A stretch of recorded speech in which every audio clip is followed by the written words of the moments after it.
नमस्कार दोस्तों। आज हम क्लास 7 का चैप्टर नंबर 7 पढ़ेंगे, जो कि नाम है इसका जंतुओं और पादपों परिवहन। परिवहन क्या चीज़ है उसके बारे में पढ़ेंगे। चलिए शुरू करते हैं। एक एक लाइन पढ़ेंगे। यह आपको यूज़फुल होगा, आपका क्लास 7 बच्चों के लिए भी और बड़ों के लिए, सी टेट के लिए भी आपका यूज़फुल होगा। सी टेट के लिए आपको पढ़ना पड़ेगा 6 to 8 minimum NCERT. NCERT total का टोटल आपको लाइन बाय लाइन पढ़ा हुआ होना चाहिए, तो ही अब आपको एग्ज़ाम, सी टेट के एग्ज़ाम में, चाहे एस टेट के एग्ज़ाम में, कोई भी एग्ज़ाम हो जहाँ 6 to 8 की वैलिडिटी है, वहाँ आपका पूछा ही जाएगा। चलिए शुरू करते हैं। इसको थोड़ा जूम कर लेते हैं, उसके बाद आगे देखते हैं। आप जानते हैं कि सभी जीवों को जीवित रहने के लिए भोजन, जल और ऑक्सीजन की आवश्यकता होती है। हमें जीवित रहने के लिए क्या क्या चीज़ की ज़रूरत है? भोजन का, जल और ऑक्सीजन तीनों ही रहेगा तो ही हम लोग जीवित रह सकते हैं। यह मूलभूत आवश्यकता होता है। ऐसे मूलभूत आवश्यकता है भोजन, आवास और वस्त्र। आज के युग में एक इंटरनेट बहुत ही आवश्यक चीज़ों में से एक हो गया है। नहीं तो पहले के ज़माना में 3 ही चीज़ थे: भोजन, आवास और वस्त्र। लेकिन हमें जीवित रहने के लिए आवास भी नहीं रहेगा तो रह सकते हैं, अगर घर भी नहीं रहेगा तो रह सकते हैं, और कपड़ा भी नहीं रहेगा तो रह सकते हैं। अब बोलिए कि कपड़ा बिना कैसे रह जाएंगे हम? आप देखते हैं जीव जंतु, जंगली जीव जंतु का अपना घर ऐसा नहीं होता है, लेकिन अपना आवास होता है। उनका कपड़ा नहीं होता है, उसके बाद भी जी लेते हैं। इन्वायरमेंट के अनुसार वे उस तरह का ढल चुके हैं, उसी तरह के। चलिए आगे देखते हैं। उन्हें हम सभी पदार्थों को अपने शरीर के विभिन्न अंगों तक पहुंचाते हैं। साथ ही जंतु को उन अंगों में उत्पन्न अपशिष्ट पदार्थों का परिवहन तथा उस स्थान तक करना होता है जहां से उन्हें बाहर निकाला जा सके। क्या आप जानते हैं यह सब कैसे संभव होता है? चित्र 7.1 को देखिए। इसको हम लोग देखेंगे 7.1 को। क्या आपको हृदय और रक्त वाहिनियाँ वाहिनियाँ दिखाई दे रही है? इसमें रक्त का जो है और वाहिनियाँ दिखाई दे रही है। हृदय और रक्त वाहिनियाँ संयुक्त रूप से हमारे शरीर का परिसंचरण तंत्र बनाते हैं। इस अध्याय में हम पादप और जंतुओं में पदार्थ के परिवहन के बारे में अध्ययन करेंगे। हम लोग किस चीज़ के बारे में अध्ययन करेंगे? परिसंचरण तंत्र। परिसंचरण तंत्र किनका? पादप मतलब पेड़ पौधा और जंतु के बारे में अध्ययन हम लोग पढ़ेंगे। चलिए चैप्टर नंबर, एक टॉपिक है, चैप्टर नहीं टॉपिक है क्या? परिसंचरण। क्या है? परिसंचरण। परिसंचरण में एक टॉपिक आ जाता है रक्त। इससे पहले हम लोग देख लेंगे, इसमें कुछ देखने को बोला गया था 7.1 में। इसको थोड़ा बड़ा कर लेते हैं। यहाँ पे आपका यह नाक है, मुंह है, आँख है, ये सब चीज़ तो आप जानते हैं। यहाँ पे जो आपका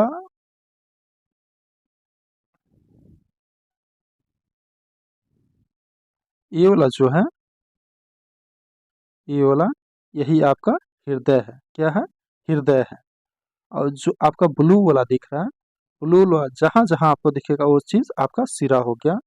धमनी जो रेड वाला है, लाल वाला है, वो आपका धमनी हो जाएगा। धमनी और सिरा आप एकदम देख लीजिएगा। हार्ट या हृदय भी कहाँ है?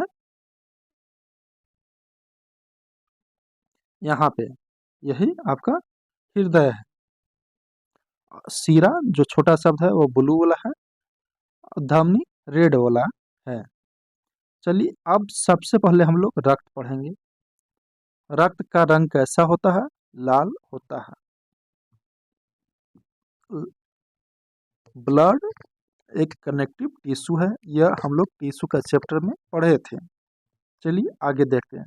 जब आपके शरीर का कोई भाग कट जाता है, जैसे हम लोग खेल कूद रहे हैं तो कहीं कहीं शरीर में एक कट गया, चाहे कांटा चुभ गया, दौड़ते दौड़ते किसी चीज़ से कट गया, पत्थर से कट गया, पत्थर से भी कट जाता है, यह चीज़ आपको मानना होगा।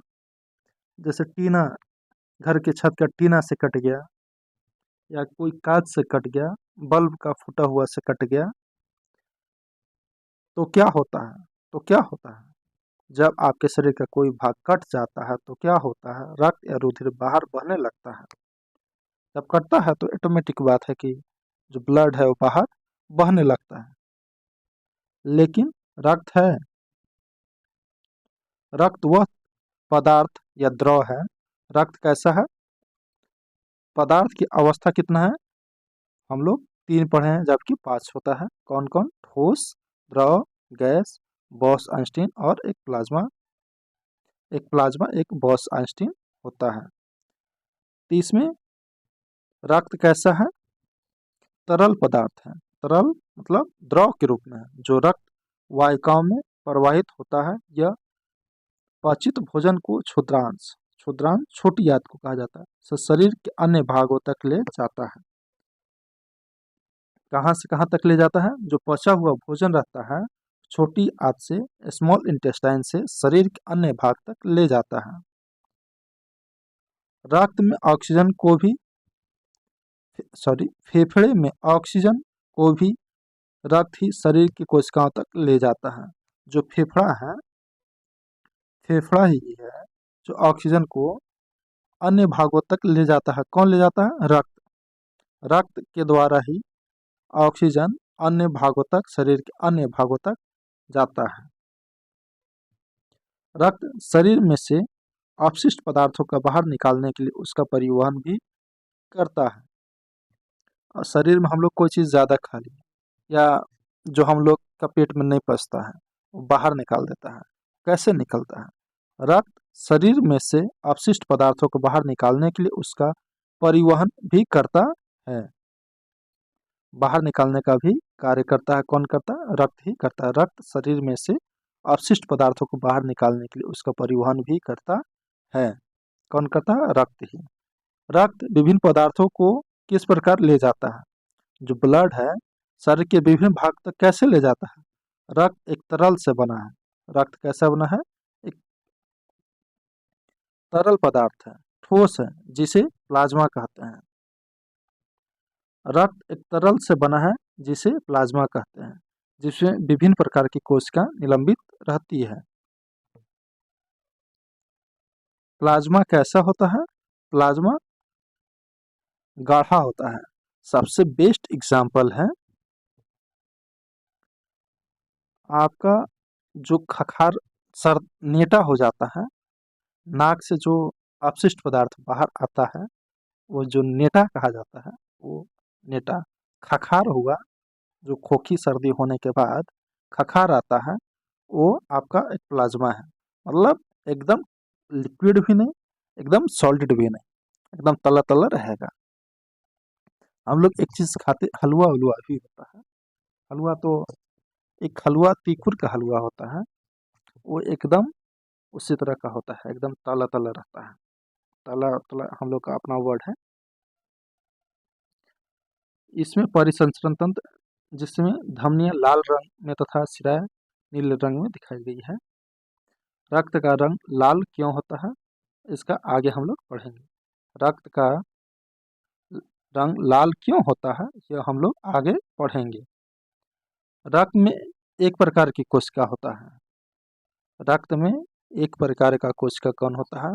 लाल रक्त कोशिका या आरबीसी, इसका फुल फॉर्म होता है। लाल रक्त कोशिका या आरबीसी, इसका फुल फॉर्म होता है रेड ब्लड कॉर्पल्स। इसमें एक लाल वर्णक पाया जाता है जिसे हीमोग्लोबिन कहते हैं। रक्त में लाल रंग क्यों होता है? यहाँ पूछा था रक्त का रंग लाल क्यों होता है? हीमोग्लोबिन के कारण रक्त का रंग लाल होता है। हीमोग्लोबिन ऑक्सीजन को अपने साथ संयुक्त करके शरीर के सभी भागों और अंततः सभी कोशिकाओं तक परिवहन करता है। हीमोग्लोबिन की कमी होने पर शरीर के सभी कोशिकाओं को कुशलतापूर्वक ऑक्सीजन प्रदान करना कठिन हो जाता है। हीमोग्लोबिन की उपस्थिति के कारण ही रक्त का रंग लाल होता है। किसकी उपस्थिति के कारण? हीमोग्लोबिन की उपस्थिति के कारण ही किसकी उपस्थिति के कारण? हीमोग्लोबिन की उपस्थिति के कारण ही ब्लड रेड कलर होता है। हीमोग्लोबिन की कमी होने पर शरीर के सभी कोशिकाओं को कुशलतापूर्वक ऑक्सीजन प्रदान कठिन हो जाता है। हीमोग्लोबिन की उपस्थिति का रक्त का रंग लाल होता है। जब हीमोग्लोबिन में ऑक्सीजन की कमी हो जाता है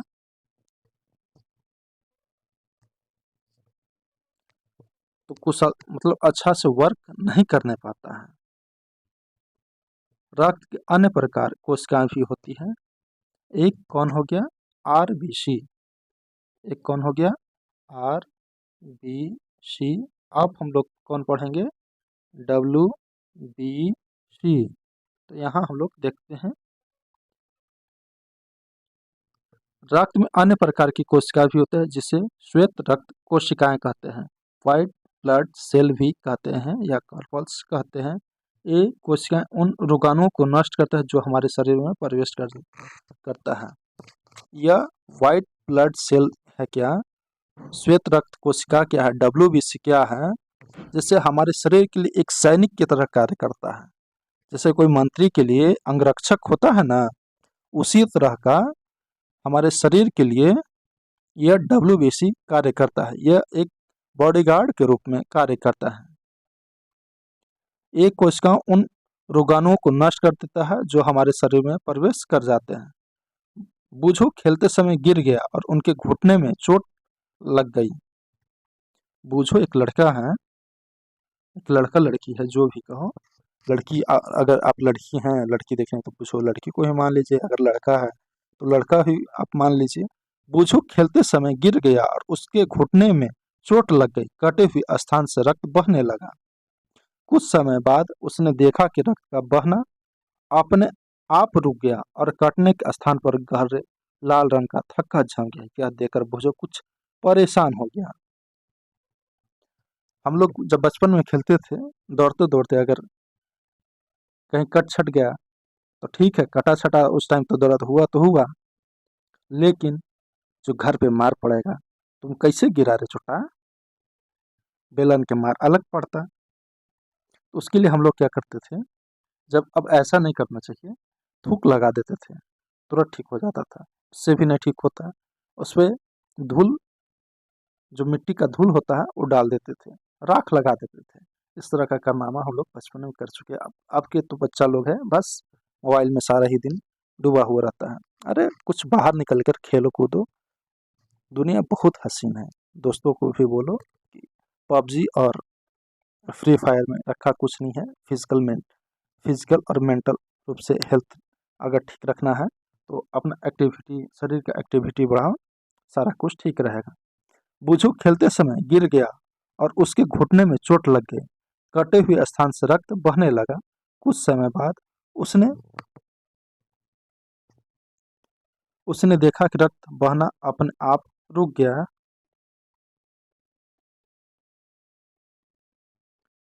और थक्का जम गया। यह देखकर बुझ कुछ परेशान हो गया। रक्त खाता थक्का बन जाना उसमें एक अन्य प्रकार की कोशिकाओं की उपस्थिति के कारण होता है जिसे प्लेटलेट कहते हैं। पाटिकानु, यह हिंदी इतना ठोस कहीं नहीं आता है, इसको प्लेटलेट ही बोला जाता है। प्लेटलेट इंग्लिश वर्ड थोड़ा बहुत याद रखिएगा, आपके लिए बेनिफिशियल रहेगा, फायदेमंद में रहिएगा। हम लोग अभी तक 3 चीज़ पढ़े, RBC, WBC और प्लेटलेट, 3 चीज़। यह हम लोग अभी तीसरा चीज़ पढ़ रहे हैं जो हमारा शरीर को रक्त का थक्का जमाने में मदद करता है। वो क्या चीज़ है? प्लेटलेट ही है। चलिए आगे देख लेते हैं। रक्त वाहिनी। शरीर में विभिन्न प्रकार की रक्त वाहिनियाँ होती है जो शरीर को जो रक्त को शरीर में एक स्थान से दूसरे स्थान तक ले जाती है। आप जानते हैं कि अंतः श्वसन के समय ऑक्सीजन का ताज़ा आपूर्ति फेफड़े फुफ्फुसों की को भर जाता है। रक्त इस ऑक्सीजन का परिवहन शरीर के अन्य भागों में होता है। शरीर की विभिन्न प्रकार की रक्त वाहिनियाँ होती हैं। हमारे शरीर में बहुत सारा है। हाथ का अलग है, पैर का अलग है, ब्रेन का अलग है, नाक का अलग है, मुंह का अलग है। जो रक्त को शरीर में एक स्थान से दूसरे स्थान तक ले जाती है।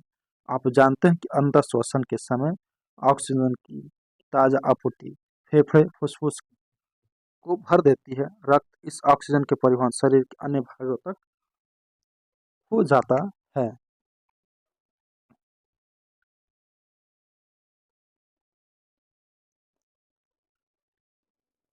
साथ ही रक्त कोशिकाओं में कार्बन डाइऑक्साइड सहित अन्य अपशिष्ट पदार्थ ले जाती है। इस रक्त को वापस हृदय में लाया जाता है जहाँ से यह फेफड़े में पाता है जहाँ से यह फेफड़े में जाता है। फेफड़े से कार्बन डाइऑक्साइड बाहर निकाल दी जाती है। जैसा कि आपने अध्याय 6 में पढ़ा है। इस प्रकार शरीर के 2 प्रकार के रक्त वाहिनियाँ मतलब वेन पाए जाते हैं जो कि धमनी और शिरा कहा जाता है। वाहिनियाँ, रक्त की वाहिनियाँ कितना प्रकार के होते हैं? 2 प्रकार के। कौन कौन? धमनी और शिरा। कौन कौन होता है आपका? वाहनिया,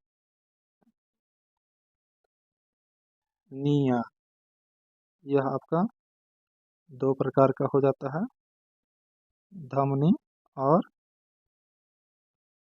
शिरा। ठीक है।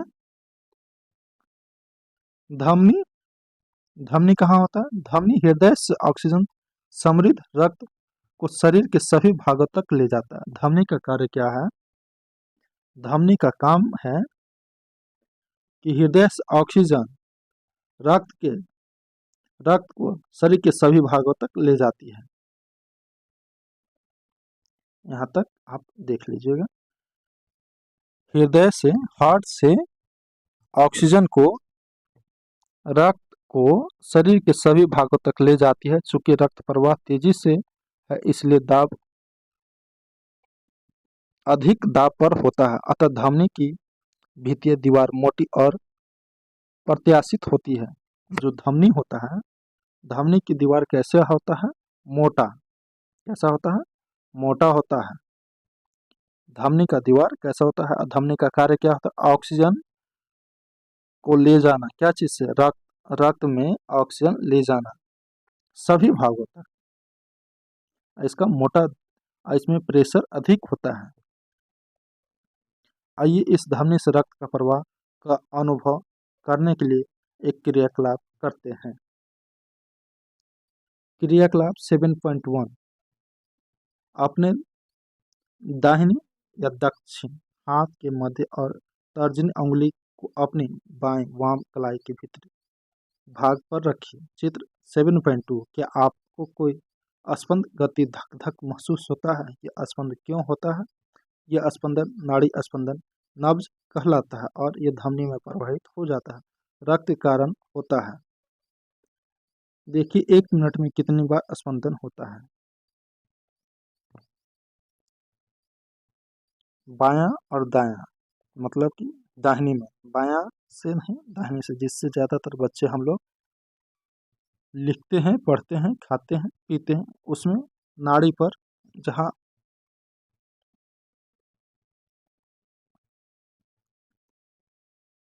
कलावा बांधते हैं, कलाई से ऊपर नाड़ी होता है, वहाँ पे आपको छूना है। देखिए कहाँ पे छूने के लिए बोला, चित्र में भी दिखाया गया है। यहाँ पे आपको बोला गया है छूने के लिए और गिनने के लिए कि आपका 1 मिनट में कितना नाड़ी धड़क रहा है। कलाई में नाड़ी स्पंदन का अनुभव करना, ऐसी होता है। आपने कितने नाड़ी स्पंदन गिने? प्रति मिनट स्पंदनों की संख्या दर स्पंदन दर कहलाता है। विश्राम की अवस्था में किसी स्वस्थ वयस्क व्यक्ति का स्पंदन दर सामान्यतः 72 से 80 या कहीं कहीं 80 72 से 84 भी लिखा हुआ होता है। 72 से 80 स्पंदन प्रति मिनट होता है। इससे आपका नीचे भी हो सकता है, कोई गड़बड़ाने की जरूरत नहीं है। आपका 70 भी हो सकता है। यह अप्रॉक्स है। 10,000 का लोगों में 10,000 लोगों का अगर टेस्ट हुआ तो लगभग सबका इतना ही आया, इसीलिए इतना लिखा गया है। एक स्टैंडर्ड मार्क यही है 72 से 80 तक। अपने शरीर में अन्य ऐसे भागों का पता लगाइए जहां आप नाड़ी स्पंदन को अनुभव कर सकते हैं। अपने और अपने सहपाठियों के प्रति मिनट नाड़ी स्पंदन का दर ज्ञात कीजिए। या अगर आप घर से हैं तो अपने मम्मी पापा का, या छोटे भाई बहन, बड़े भाई बहन का, छोटे बच्चे हैं उन लोग का पता लगाइए।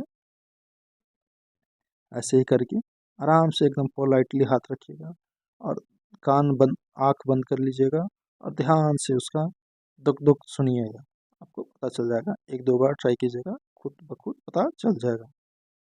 बहुत जोर से नहीं पकड़ना है, हल्का पकड़ना है ताकि वहाँ का धुक धुक आपको सुनाई दे। अपने और अपने सहपाठियों के प्रति मिनट नाड़ी स्पंदन दर ज्ञात कीजिए। अपने द्वारा प्राप्त आंकड़े की तुलना कीजिए। इन्हें सारणी 7.1 में लिखिए। नाड़ी स्पंदन दर, नाम नाड़ी स्पंदन प्रति मिनट। वे रक्त वाहिनियां जो कार्बन डाइऑक्साइड समृद्ध रक्त को शरीर के सभी भागों से वापस हृदय में ले जाती है, शिरा कहलाता है। धमनी हम लोग पढ़ लिए थे, अब हम लोग शिरा पढ़ रहे हैं। वे रक्त वाहिनियां जो उसमें हम लोग क्या लिए थे, धमनी में ऑक्सीजन को ले जा रहे थे। यहाँ क्या ले जाएंगे, कार्बन डाइऑक्साइड CO2 को ले जाएंगे। क्या चीज ले जाएंगे, CO2 को, कार्बन डाइऑक्साइड को। वे रक्त वाहिनियां जो कार्बन डाइऑक्साइड समृद्ध रक्त को शरीर के सभी भागों से वापस हृदय में ले जाती है, शिराएं कहलाती है। यहाँ हम लोग ले जा रहे थे, यहाँ से ले जा रहे थे, इसका प्रेशर अधिक था इसमें, यहाँ से अब इसमें शिरा में हम लोग क्या कर रहे हैं, ला रहे हैं। शिरा में क्या कर रहे हैं, ला रहे हैं। क्या कर रहे हैं, शिरा में ला रहे हैं। जो कार्बन डाइऑक्साइड समृद्ध रक्त को शरीर के सभी भागों से वापस हृदय में ले जाती है, शिराएं कहलाती है। शिराओं की भित्तियां अपेक्षाकृत पतली होती है। शिराओं में वैसे वाल्व होते हैं जो रक्त को केवल हृदय की ओर प्रवाहित होने देती है। परिसंचरण तंत्र का व्यवसाय चित्र बहुत एनसीईआरटी में बहुत खूबसूरत बनाया है, इसको आप लोग देखिए। यहाँ क्या है, यह आपका फेफड़ा है। यहाँ क्या है, फेफड़ा है, और यह आपका हृदय हो जा रहा है। इधर से आपका फुसफुस शिरा जा रहा है, इधर से आपका फुसफुस शिरा जा रहा है, और यह धमनी में होते हुए यहाँ कोशिकाओं में आता है, और इधर से फुसफुस धमनी निकल रहा है, इधर से जाएगा, इधर निकलेगा। यह आपका जो यह धमनी हो जाएगा, इधर वाला शिरा हो जाएगा। और कैसे कैसे वर्क करेगा वो आपको अगले क्लास में पढ़ाया जाएगा। अभी सिर्फ आपको इस चीज़ को ध्यान देना है कि शिरा कहाँ है, धमनी कहाँ है, और फेफड़ा कहाँ, हृदय कहाँ होता है, हार्ट कहाँ होता है, लंग्स कहाँ होता है, केशिकाओं कहाँ होता है, और कैसे कैसे आता जाता है। देखिए, फुसफुस शिरा है, इधर से आएगा, इधर से आएगा, ये धमनी में प्रवेश करेगा, धमनी से होते हुए इधर से जाएगा। यहाँ जो आ रहा है इसमें ऑक्सीजन आएगा, क्या आएगा, O2। जब यहाँ से आएगा फिर इधर जाएगा तो फिर क्या यहाँ हो जाएगा, CO2, जो कि शिरा में इधर से जाएगा, इधर से आएगा तो आपका प्रेशर अधिक रहेगा, इधर से थोड़ा कम रहेगा, यहाँ के फिल्टर हो जाएगा हृदय में। समझे? चलिए अब आगे देख लेते हैं हम।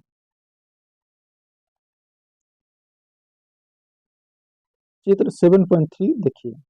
क्या आपको धमनी अन्य छोटी छोटी वा- वाहिनियों में विभाजित होती दिखाई देती है?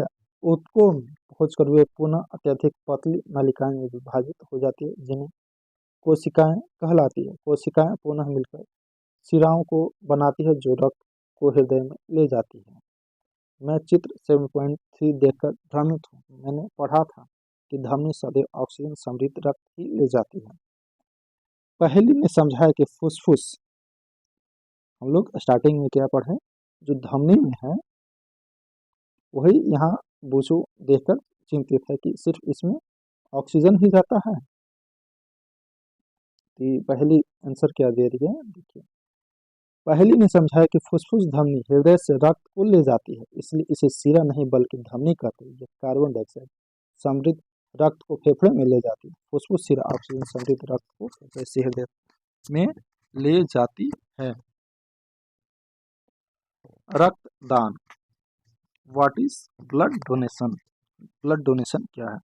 रक्त की अनुपलब्धता के कारण सैकड़ों लोग अपनी जान गंवा देते हैं। जो ब्लड होता है, ब्लड डोनेशन हम लोग को करना चाहिए। ब्लड कैंप लगता है, वहाँ जाके हम लोग को, लेकिन 18 साल होने के बाद देना चाहिए। रक्त की अनुपलब्ध मतलब कि रक्त नहीं होने के कारण बहुत सारे माताएं भाइयों जिनका एक्सीडेंट हो जाता है, उनको प्राण गंवाना पड़ता है ब्लड के चलते। रक्त की अनुपलब्धता के कारण सैकड़ों लोग अपनी जान गंवा देते हैं।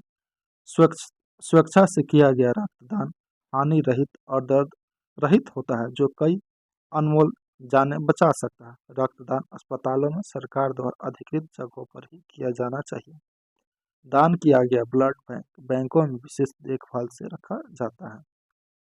जो आप अपना ब्लड वहाँ दीजिएगा, उसको विशेष तौर पर रखने का एक जगह होता है, एक टेम्परेचर फ्रीज टाइप होता है, उसमें बढ़िया से रखा जाता है ताकि ब्लड को क्लॉट ना हो सके।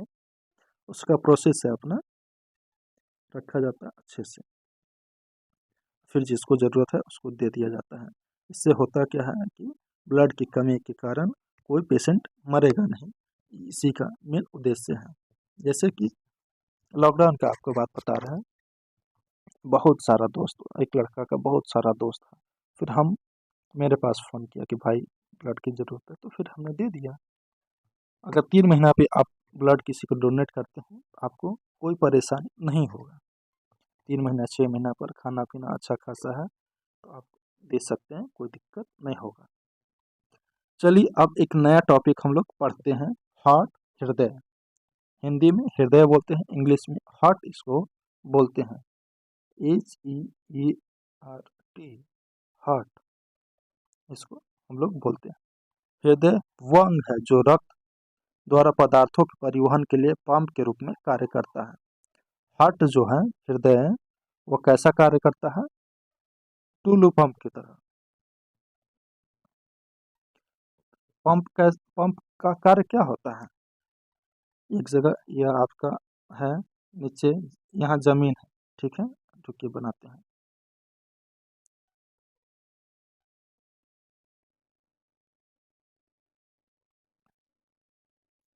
उसके बाद यहाँ पे आपको ये जमीन हो गया, यहाँ पे हम लोग का कल लगता है, सह मोटर लगता है, तो इसके नीचे से ही पानी आता है ना, मोटर थोड़ा पैदा करता है पानी।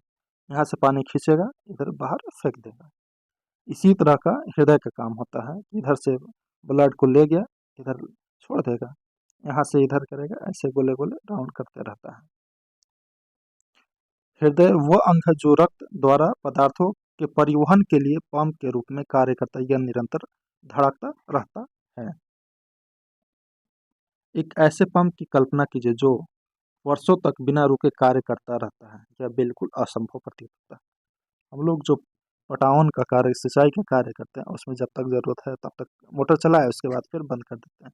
लेकिन हमारे शरीर में एक ऐसा पंप है जो अगर बंद हो गया तो समझिए कि आपका मृत्यु निश्चित है, वह चल रहा है तो ही आप जीवित हैं।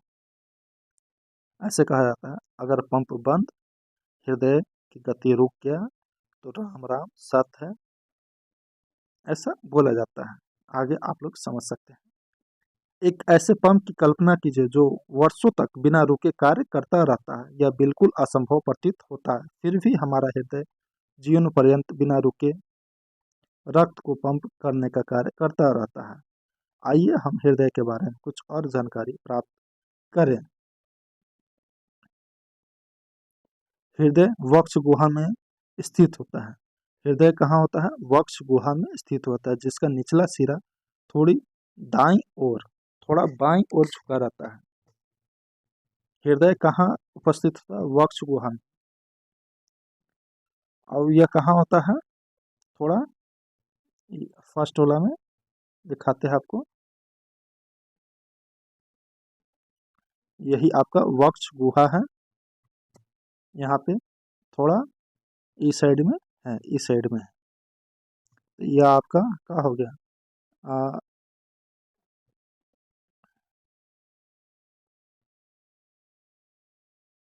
हृदय वक्ष गुहा में स्थित होता है, जिसका निचला सिरा थोड़ा बाईं ओर, बाईं ओर, जिधर से खाते हैं उधर से नहीं, उधर के अपोजिट, जिस हाथ से आप खाते हैं उस उधर नहीं, उधर से अपोजिट झुका हुआ रहता है। आपने अंगुली के भीतर की ओर मुड़कर मुट्ठी बना लीजिए, आपको हृदय का साइज लगभग आपकी मुट्ठी के बराबर होगा। आपका जो हृदय हर्ट हुआ वो कितना बड़ा है? आपका मुट्ठी के बराबर। एक मुट्ठी आपका जितना होगा उतना ही बड़ा आपका हृदय है। जरा सोचिए, यदि हृदय में कार्बन डाइऑक्साइड और ऑक्सीजन में समृद्ध रक्त परस्पर मिल जाए तो क्या होगा? अगर एक ही में कार्बन डाइऑक्साइड और ऑक्सीजन मिल जाए तो क्या होगा? ऐसी स्थिति उत्पन्न न होने के लिए हृदय 4 कक्षों में बटा होता है। जो हार्ट है वह कई कक्षों का बनता है? मनुष्य का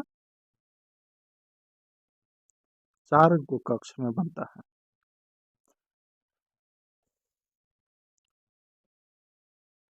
ऊपरी 2 कक्ष अलिंद होता है, ऊपर वाला 2 ठीक क्या चीज होता है? अलिंद होता है। और निचले 2 कक्ष निलय होता है, और जो नीचे वाला होता है वो क्या होता है? निलय होता है। यह क्या हुआ? निलय। यह क्या हो गया? अलिंद, यह निलय, अलिंद निलय, अलिंद निलय कहलाता है। कक्षों के बीच का विभाजन दीवार ऑक्सीजन समृद्ध रक्त और कार्बन डाइऑक्साइड से समृद्ध रक्त होने को परस्पर मिलने नहीं देती है। अगर हम लोग घर में कोई मेहमान आता है तो हम लोग क्या करते हैं? मेहमान को रहने के लिए एक ठे मेरा रूम है, एक ठे छोटा बच्चा का रूम है, मतलब मेरा रूम नहीं, बीच में आंगन है, फिर एक ठे इधर रूम है, फिर एक ठे इधर रूम है।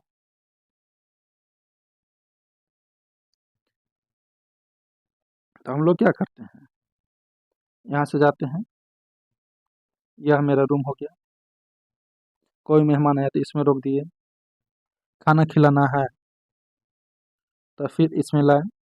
ऐसे करके सबका अपना अपना कार्य है ना। उसी तरह का हमारे शरीर में 4 ठे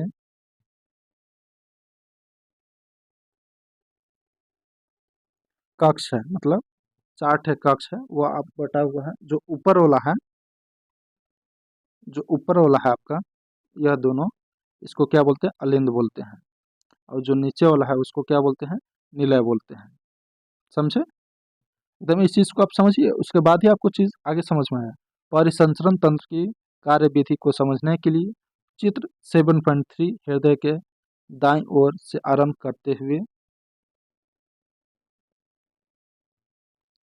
तीरों द्वारा इंगित दिशा का अनुसरण कीजिए।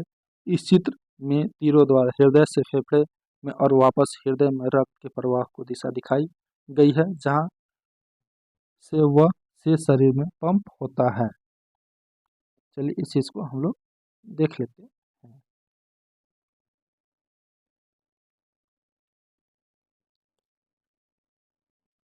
हम लोग वहाँ पढ़े थे सीरा और धमनी। जो मोटा वाला होता है, जो मेन होता है, जैसे राजा एक महाराजा होता है ना, एक रानी होती है, एक महारानी होती है। उसी तरह का सीरा एक महाशिरा हुआ। तो यह आपका क्या हो गया, महाशिरा। और इधर का जो हुआ आपका महाधमनी हो गया। यहाँ अपना शरीर से देखिए, यह दायां अलिंद हुआ, यह बायां निलय हुआ। यहाँ पे फुसफुस शिरा हो गया, यहाँ फुसफुस धमनी हो गया। यह दोनों हो गया फुसफुस धमनी। यह क्या चीज़ हो गया, फुसफुस धमनी। यहाँ बायां निलय हो गया। यहाँ क्या चीज़ हो गया, बायां निलय। यहाँ दायां निलय हो गया।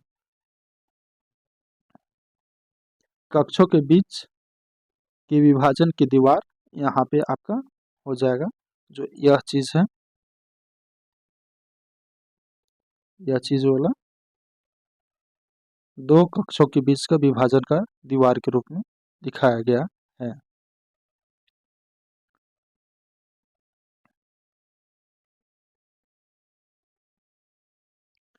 अब यह हृदय स्पंदन आपको अगले वीडियो में पढ़ाया जाएगा। इसी के साथ हमें दीजिए इजाज़त। जय हिंद।